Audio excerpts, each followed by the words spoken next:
Okay, so here I have the Oventi electric kettle. It was 21.99 at the time of my purchase. I really like this kettle. However, this is my second time purchasing this kettle. So the first time I purchased this kettle, I threw it away because the heating plate inside the kettle developed some spotting that was just unattractive and gross looking, and I didn't think that it was safe, or I didn't like it. And I assumed that it did this because I was heating things in it other than water.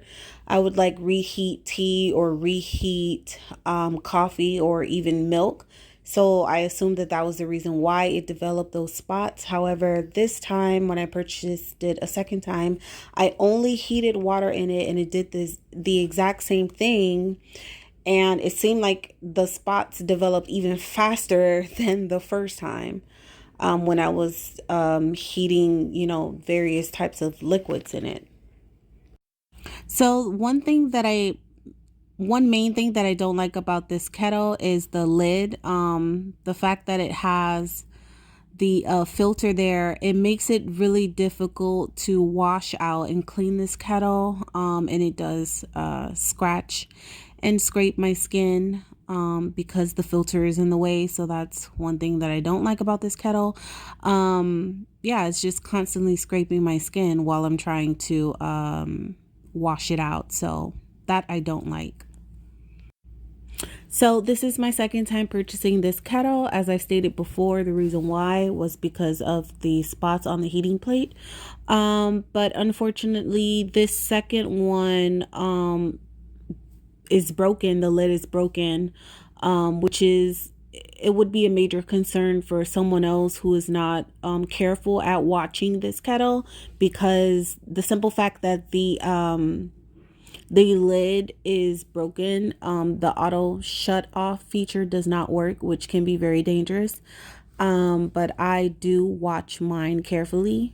And I listen for it when it's boiling, and I stop it manually. But I don't know how the lid broke. I'm assuming that a guest of mine broke it without my knowledge, and yeah, I just went to use it one day and it was broken. I don't know why it was broken because I didn't break it, but there it is. I think a guest of mine broke it, didn't say anything, and I just randomly discovered that the lid was broken. So I do like that it does have the light, the LED light. I think that's a very nice feature. It's actually the reason why I purchased this particular electric kettle. It's also the reason why I bought it a second time, because I do like the LED light. It heats up fairly quickly, as you can see. And other than the spotting on the heating plate and the fact that the auto shut off no longer works because the lid is broken, I like this kettle, which is why I have kept it. It's a very nice kettle. It holds fair amount of liquid, adequate amount of liquid. And I guess you can put whatever liquid you want in there because it really doesn't matter at the end of the day. So I like this kettle, and yeah, it's just not safe once the lid breaks, and the filter in the lid makes it difficult to wash.